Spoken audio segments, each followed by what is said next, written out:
The kid lifted the brass sextant out of the mahogany box the way a man might lift a piece of kitchen scrap. He had one hand on the brass frame and one hand on the ebonized wood handle, and he was already laughing before the instrument was clear of the velvet, like the laugh had been sitting in his throat from the moment the bell over the door of Penobscot Pawn and Loan went off, and the old woman had walked in carrying the box on a tartan shopping trolley. "Aw, lady," the kid said, his head tilted, the laugh easy and bright. "Grandpa's old boat trinket. I'll do you a favor. $60 for the brass weight alone. You don't even have to load it back on your little cart. I'll roll it out back myself." Solveig Halverson stood on the other side of the long oaken glass counter and did not answer. She was 84 years old, 5'4", slight in the shoulders, the faint forward stoop of a woman who had spent 63 winters carrying split firewood across a slate dooryard. She wore a soft cream cable cardigan buttoned to the chest over a high-collared pale gray turtleneck buttoned to the throat. Her ankle-length pleated navy wool skirt fell to the tops of her polished brown Oxfords. Her silver wire-rim bifocals sat on a thin tortoise-brown beaded chain across her chest. Her right hand rested on a simple dark wooden walking stick. Her left hand wore a thin gold wedding band, and beside it on the same finger, the slim plain band that had been on Magnus's hand from 1962 until they had buried him 3 Octobers ago in the small Lutheran churchyard above Eider Cove. She had buttoned the cardigan to the chest that morning, the way Magnus had taught her to button it 40 years ago, when they had begun to sail the small wooden ketch in the cold Maine springs, and he had told her that the wool kept the chest warm and the chest kept the heart warm and the heart kept the rest of you sailing. She still buttoned it the same way. The kid set the sextant down on the glass counter with a careless thump that made the silvered arc catch the fluorescent light. The little brass anchor pin on the left collar of her cardigan caught a thin shaft of harbor sun coming through the front window from the side. "60, ma'am, I'm being generous. Brass is what, $3 a pound spot price? You got maybe 4 pounds of brass here. Half of that is the box. 60's fair." Solveig laid her weathered left hand on the lid of the varnished mahogany box. She did not press. She rested it there, the way a person rests a hand on the shoulder of a friend who has come back from a long crossing. "I'd like to wait for somebody who knows what these were," Solveig said, quiet, even. One sentence in the soft Maine cadence with the faint Norwegian lilt that had never quite left her tongue. The kid laughed again, and the laugh was the laugh of a young man who had told the joke before and expected it to land the same way it had always landed. "Lady, I know what these are. They're sextants. Boats used them before GPS. Half the antique stores in Bar Harbor have a wall of them. They're not worth squat anymore. 60's the number." "All right," Solveig said. "All right, what?" "All right, I'll wait." She walked, slowly, with the walking stick taking the weight of her right hip, across the worn pine floor to the wooden bench by the front window of Penobscot Pawn and Loan, and she sat. She set the tartan trolley beside her against the bench. She folded her hands in her lap with the stick across her knees. She did not look at her watch. She did not look at the kid. She looked at the slow, late-morning harbor light coming through the front window of the shop and at the white clapboard lighthouse across the water at the harbor mouth. And she waited. The clock above the cash register, an old brass-cased anniversary clock that had stopped working in 2011 and that nobody had ever bothered to fix, read forever 4:17. By 11 o'clock, the kid had stopped laughing. By 11:30, the kid had stopped looking at her. By noon, he was leaning on both elbows on the glass counter with the sextant still sitting on the glass between them, watching the old woman on the bench the way a person watches a thing he does not understand and does not know how to ask about. The brass arc of the sextant caught the harbor light. The mahogany box sat open on the counter with the silk ribbon bookmark from 1948 folded inside the lid. The kid finally said, "Ma'am." Solveig looked up. The bifocals slid a fraction down her nose. "Why won't you sell it to me for 60? It was not a mocking question this time. It was a real one. The kid's voice had gone a half-step quieter, the way a young man's voice goes when he stops performing and starts asking. Solveig took a breath. She set both feet flat on the pine floor. She looked across the shop at the open box and at the brass and glass sextant on the glass, and then she looked at the kid behind the counter.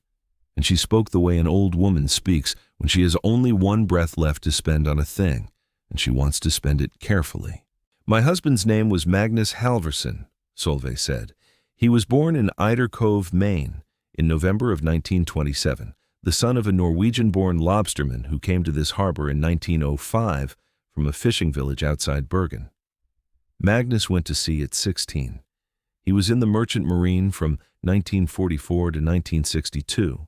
He carried oil to Murmansk in 44 in a Liberty ship called the SS Stephen Hopkins II, and he carried sugar back from the Caribbean in 46, and he carried Marshall Plan rolled steel beams to Le Havre in 47, and in March of 1948, when he was 20 years old and had been promoted from ordinary to able seaman on a freighter called the MS Atlantic Trader, he walked into a London ship's chandler on Leadenhall Street with 3 months of pay folded in the breast pocket of his peacoat, and he bought that sextant there, off the chandler's shelf, for £11 and 6 shillings, which was almost everything he had.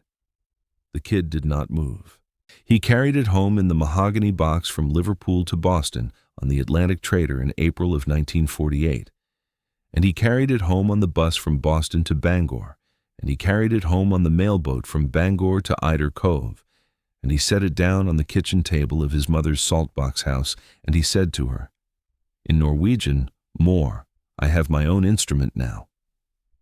She wept. He did not understand for 40 years why she wept. He told me in 1989 that he had finally understood, that his mother had wept because she had known the moment he set the box on the table that the sea had bought him and he was never coming back to anything else. Solveig paused. He didn't either. He sailed with that sextant for 14 more years. He shot stars off the foredeck of the Atlantic Trader in 1949 in a North Atlantic gale, and he calculated her position to within 4 miles with that sextant on a night when the captain's radio direction finder had iced over and was reading nothing at all. He took it down to Argentina on a beef run in 1952, and he took it back up to Reykjavik on a cod run in 1956, and he took it to the Persian Gulf on a kerosene run in 1958. He shot Venus through cloud breaks. He shot Polaris in fog. He shot the noon sun off the equator on a day in 1959, when the deck was so hot the tar bubbled. There's a small notebook in the box, ruled in pencil. Every shot is in it, every position, every cross. 68 crossings of the Atlantic, 4 of the Pacific, 1 of the Indian. His handwriting was very neat. She paused again. He came ashore for me in 1962. He had been ashore for 2 weeks at Christmas of 1961, and he had walked me home from the Lutheran church in Eider Cove, and we had stood out on the slate of my father's dooryard in the snow, and he had asked me, very simply, whether I would marry him. I said yes. He stayed ashore after that. He kept the sextant in its mahogany box on the top of the parlor cabinet in our saltbox house for the next 60 years. He took it down on the first sunny day of every May. He cleaned the brass with a piece of flannel and a tin of Wright's silver cream. He never used brass polish. He said it scratched. He polished the eyepiece with a square of chamois leather. He shot the noon sun off our own dooryard once a year, on the anniversary of the day the chandler had sold it to him, and he wrote the result in the notebook. The last entry is March 11th, 2022. Noon altitude of the sun, 43 degrees 14 minutes north of the equator. He died on the 29th of April that year. He was 95 years old. Solveig looked at the kid. On the morning he died, he was awake for about an hour. He said 3 things. The first was, "Solveig, you have been a good wife." The second was, "Tell Ingrid the sextant is hers if she wants it." The third was, "Find out whether Heath was who I thought he was." He had wondered about Heath for 74 years. He had never asked anybody.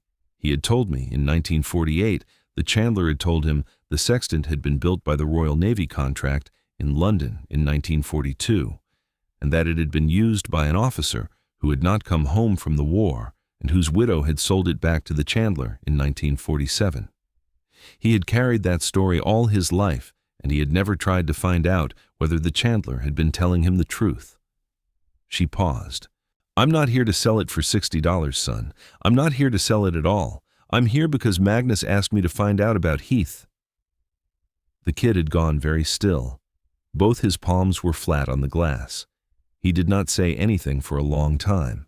When he did, what he said was, "Ma'am, I am sorry." Solveig nodded. "Once. Thank you. I should have asked you." "It's all right, son. You want me to, I don't know, call somebody? There's an antique guy down in Camden who does maritime stuff. I can get you his number, or my boss might know. I could—" "I'll wait," Solveig said. "Somebody will come in. They always do in a working harbor." Here's what that kid in the pawn shop didn't know. If this story is finding you tonight, take a moment to press the like button below. It helps these quiet stories find the people who still carry them. What every customer who had walked past Penobscot Pawn and Loan that Tuesday morning had not known either, and what Magnus Halvorsen himself had not known, and what the chandler on Leadenhall Street in 1948 had told him only half correctly, was this.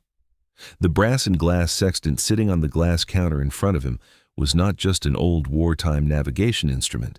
It was a Heath & Company Heath Vernier sextant, manufactured at the New Eltham Works in southeast London in the early summer of 1942 under Admiralty Contract MJ 4216, one of 212 instruments produced in that specific contract batch for the Royal Navy at the height of the Battle of the Atlantic. The Heath was Heath's flagship pattern. The endless tangent screw mechanism on the index arm was the patented Heath improvement that had made the firm the principal supplier of optical instruments to the British Admiralty from 1908 onward. The serial number cut into the underside of the arc. Solveig had never noticed it. Nobody in the family had ever taken the instrument out of the box and looked underneath. Was 17,338. The contract logs at the National Maritime Museum at Greenwich, which Dr. Penhaligon would later check and confirm by telephone within the week, listed serial 17,338 as having been issued in June 1942 to Lieutenant Commander Hugh Trevelyan Woad of the destroyer HMS Camperdown, who had used the instrument on the Murmansk convoys of 1942 and 1943, and who had not come home from the war. The Camperdown had escorted convoy PQ-17 in July of 1942, the convoy that had been scattered by Admiralty order in the face of a feared German battleship sortie, and that had lost 24 of its 35 merchant ships to U-boat and Luftwaffe attack.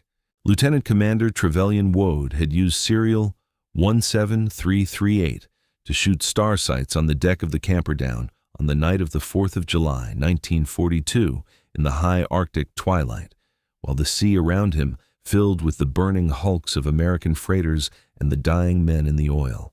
He had brought the Camperdown home to Scapa Flow with no losses. He had carried the Sextant on 3 more convoys. He had died in March of 1944 when a German E-boat torpedoed the Camperdown off the Hook of Holland, and the instrument had been returned to his widow Margaret in Plymouth in May of 1944 in a brown paper parcel with the Admiralty's regrets. Margaret Trevelyan Woad had kept the box on the top of a piano in a flat in Plymouth for 3 years. In February of 1947, ill and short of money, she had sold the Sextant to the Leadenhall Street chandler for £9. 13 months later, a 20-year-old Norwegian-American able seaman with 3 months' pay, folded in his peacoat, had walked into the shop and bought it for £11.6. There was a second mark on the brass arc, beneath the maker's stamp, that the chandler had not pointed out and that Magnus had never asked about. A small Royal Navy broad arrow had been struck into the brass beside the contract number, the Admiralty's crow's foot mark of military government property. The broad arrow meant that the instrument was, technically and forever, traceable Royal Navy issue.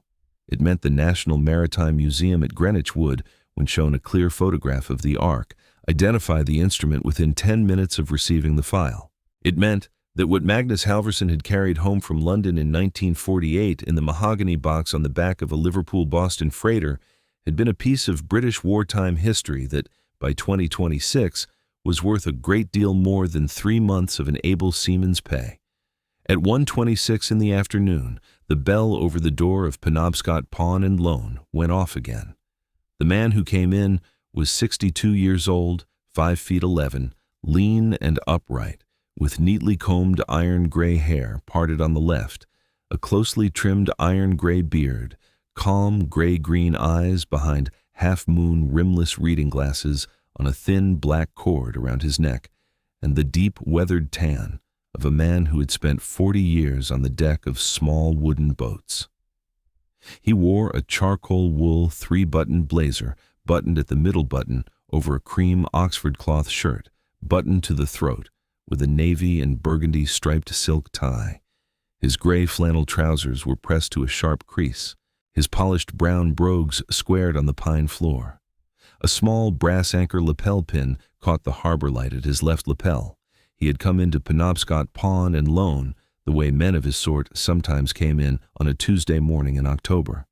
Without much hope, in passing, because he had been driving up the coast from Camden to deliver a lecture in Bar Harbor, and the small front window of the shop had a brass barometer in it that had caught his eye from the sidewalk. He was looking for a barometer. He did not, in the end, look at the barometer. He saw instead a varnished mahogany box open on the glass counter and a heavy brass and glass sextant sitting beside it, the silvered arc catching the cool fluorescent light overhead. He stopped 2 paces inside the door.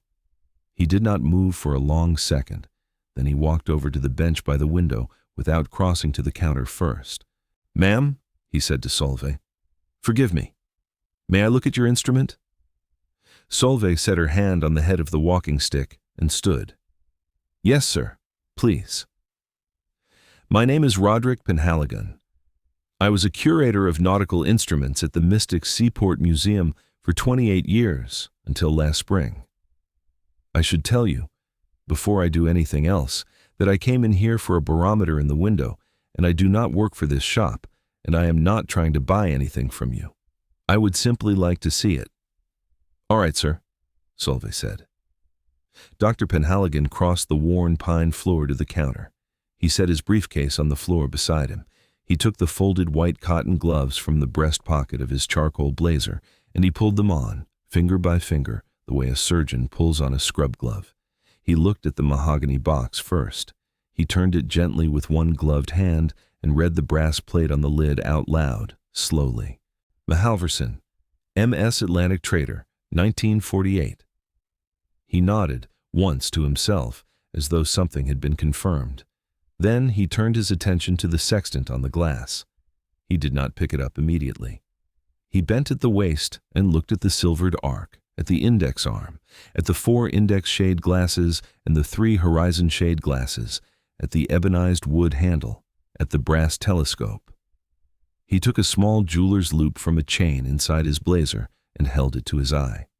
He read the maker's stamp on the brass arc, very slowly, under his breath. Heath and Company, New Eltham, London, Heseneth, Endless Tangent Screw Patent, 1942. Admiralty Contract MJ 4216. He paused. He went on, even more quietly. "And, yes, there, Broad Arrow." He straightened up. He looked at the kid behind the counter first. He looked at him for a long time without saying anything, and the kid, who did not know what was happening but knew now that something was, did not move. Then he looked at Solveig Halvorsen. "Ma'am," he said, "may I lift it?" "Yes, sir." Dr. Penhaligon slid both white-gloved hands under the brass frame, gently, and turned the instrument over on the glass. The silvered arc came up. He bent and put the loop to his eye and read the serial number cut into the underside of the arc. 17,338, he said quietly.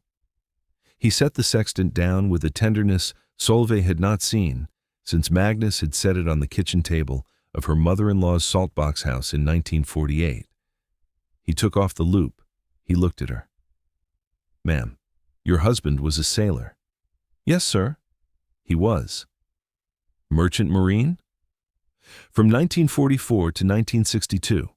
He bought it in London in March of 1948, off a chandler in Leadenhall Street, for £11.6. Dr. Penhaligon nodded very slowly. "He told you that price exactly." "He told me everything exactly. He wrote it in the notebook in the box." "He never could remember a birthday, sir, but he could remember every position he ever fixed with that instrument." "May I see the notebook, ma'am?" Solveig opened her purse, and from inside the purse she took the small ruled notebook with the faded green canvas cover that had ridden across 4 oceans in the breast pocket of a peacoat, and she handed it across the glass. Dr. Penhaligon opened it. He did not turn the pages quickly. He turned the first page, and the second, and the third, and on the 4th page he stopped and read for a long minute without speaking. He closed the notebook gently. He handed it back across the glass with both hands. "Ma'am," he said, "I have been a curator of nautical instruments for 28 years. I have authenticated 19 Heath sextants in that time. I have never read a working sea log kept in the hand of the instrument's owner across 68 Atlantic crossings before, not once." He paused. "And there is something else I need to tell you, ma'am, that I do not believe your husband ever knew." "Yes, sir." "This instrument was not, originally, a chandler's stock. It was an Admiralty issue. The broad arrow mark beside the contract number tells me that. The serial number tells me more. I cannot verify this without a telephone call to a colleague at the National Maritime Museum at Greenwich, which I would like very much to make from this shop, ma'am, with your permission. But on my reading of the contract logs as I remember them, and I have been over the 1942 Heath records many times, serial 17,338 was issued in June of 1942 to a Royal Navy lieutenant commander on a destroyer of the Tribal-class flotilla. He served on the Murmansk convoys. He did not come home from the war. His widow sold the instrument back to a London chandler in 1947, the year before your husband bought it." Solveig did not say anything. Her left hand, very slowly, went to the small enameled brass Norwegian flag pin at her collar and stayed there. "He carried it on PQ-17, ma'am," Dr. Penhaligon said. "If I am right about the serial, that is the most heavily studied convoy of the entire Battle of the Atlantic. He shot stars from the deck of his destroyer on the night of the 4th of July, 1942, in the high Arctic twilight, while 2/3 of the merchant ships he was escorting burned around him. His name was Hugh Trevelyan Woad." The kid behind the counter said, almost inaudibly, "Oh." Solveig sat down slowly on the bench again.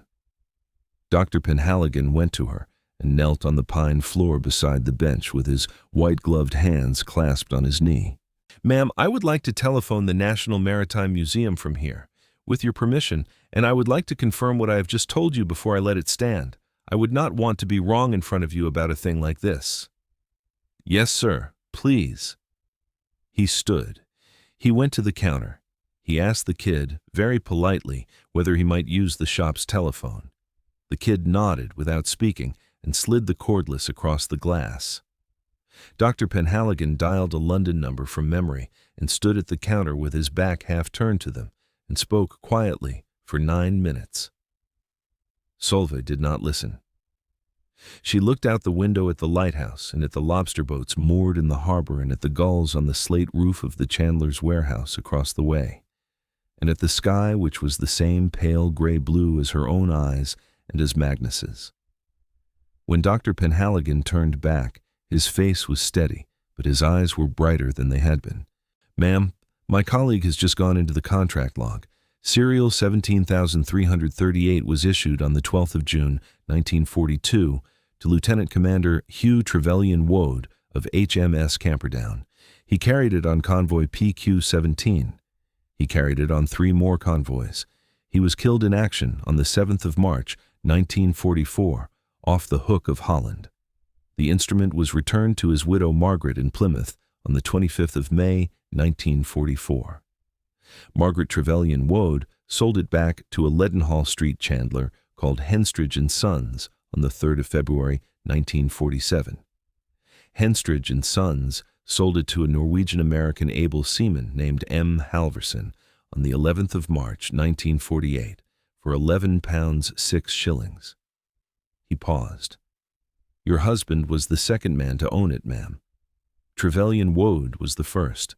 There was no man in between. Solveig put both hands on the head of the walking stick. She closed her eyes for one breath. Then she opened them. Solveig said quietly that Magnus had been right about Heath then. Dr. Penhaligon agreed that Magnus had been right about Heath, and that the chandler in 1948 had not lied to him about the maker, and that he had been right about the officer too, and that the officer had not come home. He added even more quietly that the officer had not come home from the war, but that the officer's instrument had, by way of a London chandler, a young Norwegian boy with a peacoat full of pay and 78 years of a Maine saltbox parlor on a slate hill above a working harbor. The kid behind the counter had walked out from behind the counter without anybody hearing him do it. He came around the end of the glass case and stood by the bench with his arms loose at his sides and his hazel eyes very wide. "Sir," he said to Dr. Penhaligon, "what's it worth?" He did not mean it the way it sounded. He meant it the way a man asks the doctor what the X-ray shows. Dr. Penhaligon did not turn to him. He kept looking at Solveig. "Ma'am, it is not for me to put a price on your husband's 74 years with this instrument. But you have asked me to tell you everything I know, and I owe you the answer. To a maritime museum, ma'am, with proper documentation of provenance, which I would gladly write for you, free of charge, between $38,000 and $46,000. To a private collector of Royal Navy wartime instruments, of whom I know perhaps 3 by name in the United States and 4 in Britain, between $55,000 and $70,000. The PQ-17 Association more than doubles the value of a typical Hesenith of that vintage. The mahogany box with your husband's engraved plate and the sea log in his own hand triple it again. If the instrument were ever to come to public auction at one of the London houses, with full documentation and a clear photograph of the broad arrow, I would expect it to settle between $85,000 and $110,000. The kid behind the counter put one hand flat on the back of the bench and then the other, slowly, the way a man steadies himself on the rail of a wharf after a long walk uphill. "Sir," he said to Dr. Penhaligon, "Ma'am, I offered her 60. Solveig Halverson looked at the kid, and there was no triumph in her face. There was no told you so. There was only the same quiet calm there had been at 10:15 in the morning, when she had set the mahogany box down on the floor in front of the counter. "I'm not selling it, son," Solveig said. "I came in to find out about Heath." The kid swallowed. Dr. Penhaligon pulled off the white cotton gloves, finger by finger, and folded them and slid them back into the breast pocket of his blazer. He reached inside the blazer and took out a slim leather card case and slid a card from it and laid the card on the glass, square in front of Solveig. "My telephone number is on that card, ma'am. If you, or your granddaughter, or any future Halverson ever decide that a maritime museum in this country or in Britain would be a fitting permanent home for the instrument, and I want to be perfectly clear, ma'am, that I am not asking you to decide that today or this year or this decade. I would be honored to help you arrange it, or I would be equally honored to help you with documentation so that it can stay on the top of the cabinet in your parlor for another 80 years. The choice is entirely yours." "Thank you, sir." She picked up the card with her weathered left hand. She folded it once, carefully, and put it in the small pocket sewn into the lining of the cream cable cardigan behind the silver wire rim bifocals on the chain. She told him then, very simply, that Magnus would have liked him very much. Dr. Penhaligon did not say anything for a moment. He nodded, once.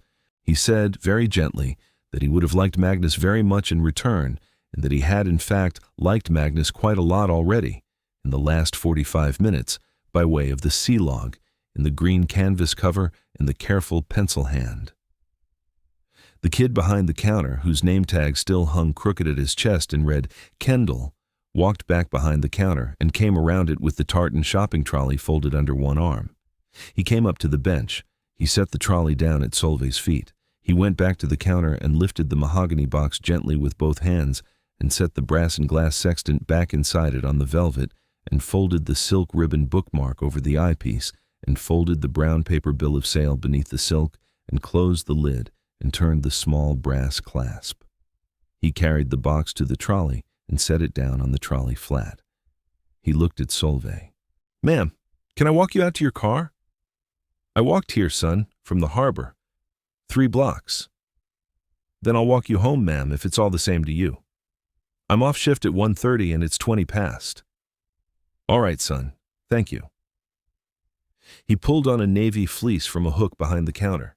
Dr. Penhaligon held the front door of Penobscot Pawn and Loan open. Kendall pulled the tartan trolley with the mahogany box across the worn pine floor and out onto the sidewalk, and Solveig followed with her walking stick, taking the weight of her right hip. And Dr. Penhaligon stood in the doorway with one hand on the doorframe and watched the two of them go down the slate sidewalk, past the brass barometer in the window he had come in to look at, toward the harbor and the lobster boats and the white clapboard lighthouse at the harbor mouth. Kendall walked Solveig the 3 blocks home without speaking very much.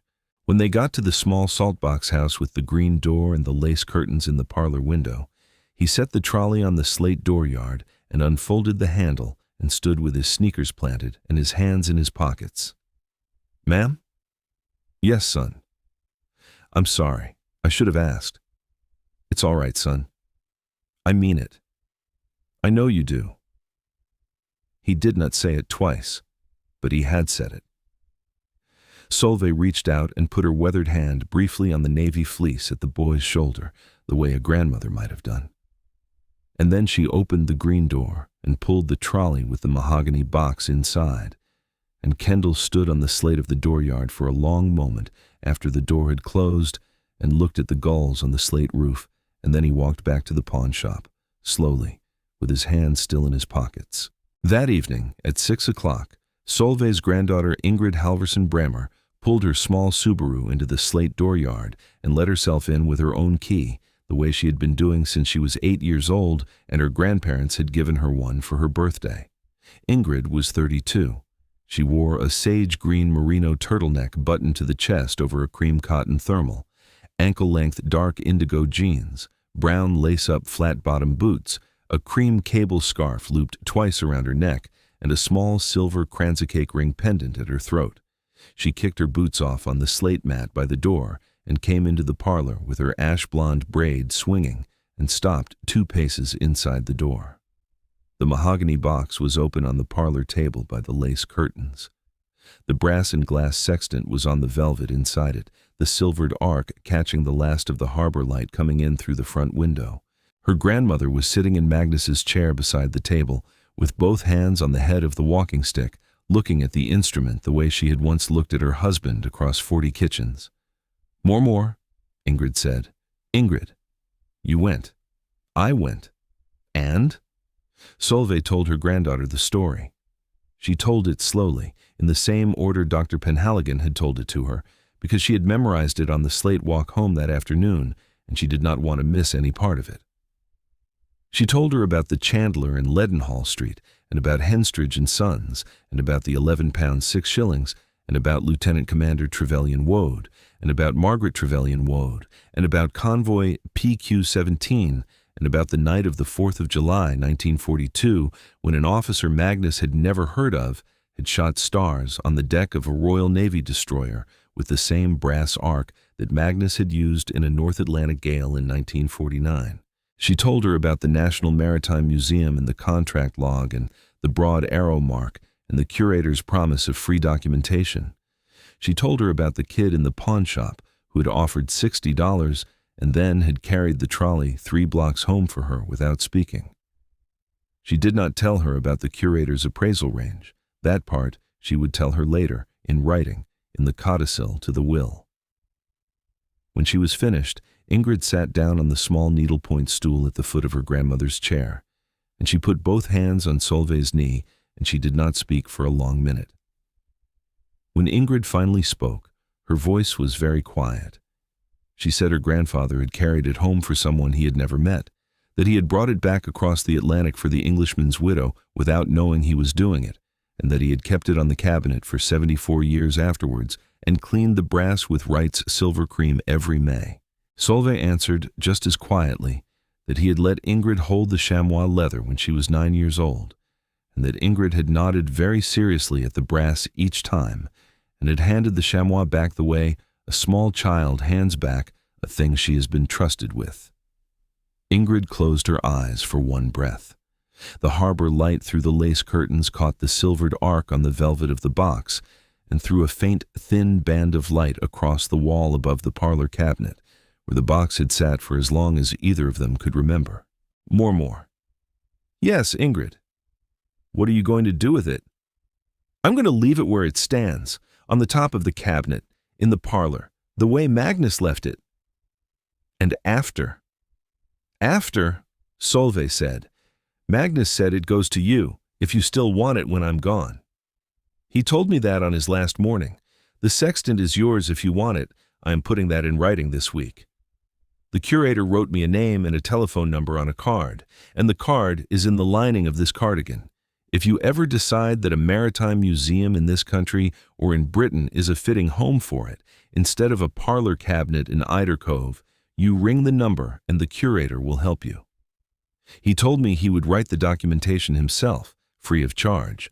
He told me the National Maritime Museum at Greenwich would put the instrument in a glass case beside the medals of the officer who carried it on PQ-17, with Magnus's name and your grandfather's name and the name of every man and every ship that Brass Ark has been over the water with, written on a small card under the case, where children walking past with their parents on a wet Saturday afternoon would read it and would not know that a Norwegian-American boy in a peacoat had bought it for £11 6 shillings off a chandler in Leadenhall Street, and had taught his wife to button her cardigan to the chest, because the wool kept the chest warm and the chest kept the heart warm and the heart kept the rest of you sailing. Ingrid put her forehead very gently against her grandmother's knee. More. Yes, Ingrid. Either way is all right with me. Either way is all right with me too. That's what the curator said. Either way is all right. They sat in the slow harbor dusk, while the lighthouse at the harbor mouth lit its first sweep of the evening. The sweep passed over the lace curtains and over the brass and glass sextant in the open mahogany box, and over the silver bifocals on the chain across Solveig's chest, and over the ash-blonde braid on Ingrid's shoulder.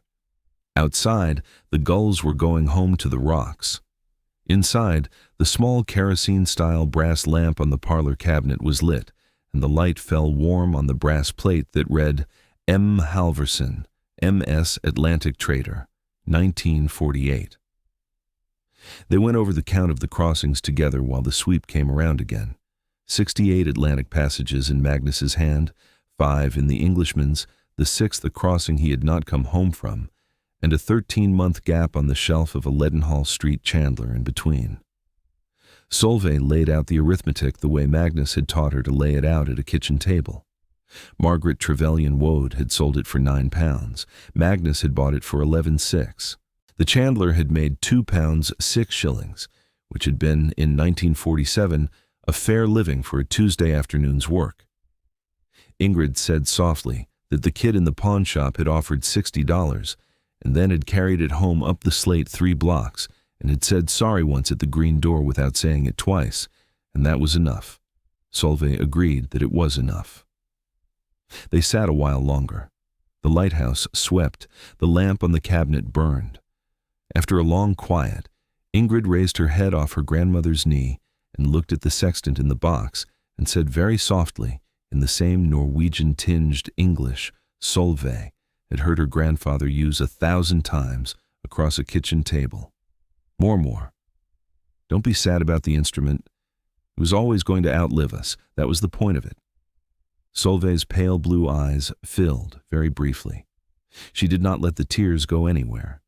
She nodded once. She put her thin, weathered hand on her granddaughter's ash-blonde head. That was the point of it, Ingrid. That was the point of it, More. That was the point of it. If you have ever loved a sailor who came home from the sea and kept the instrument that brought him home on the top of a parlor cabinet for the rest of his life, subscribe to the Maker's Mark. We tell these stories because every maker leaves a mark, and sometimes the mark is a small brass crow's foot struck into an arc in a London workshop in 1942. A kid in a pawn shop offered an 84-year-old widow $60 for a brass and glass mariner's sextant that her husband had bought off a chandler in Leadenhall Street in March of 1948 for £11 6 shillings on a Tuesday morning in October in a small working harbor town on the coast of Maine, while the cool fluorescent light caught the silvered arc and the harbor light came in through the front window. He did not know. They never do. But sometimes, if an old woman is patient enough to sit on a wooden bench by the window for 3 hours, somebody who knows walks in by chance on his way to Bar Harbor to give a lecture, looking for a barometer in the window, and reads the maker's stamp on the brass arc, and tells her that her husband was right about Heath, and that the chandler had not lied to him in 1948, and that the officer who had carried the instrument before her husband had not come home from the war, and that her husband had been the second man to own it, and that there had been no man in between. Because every maker leaves a mark.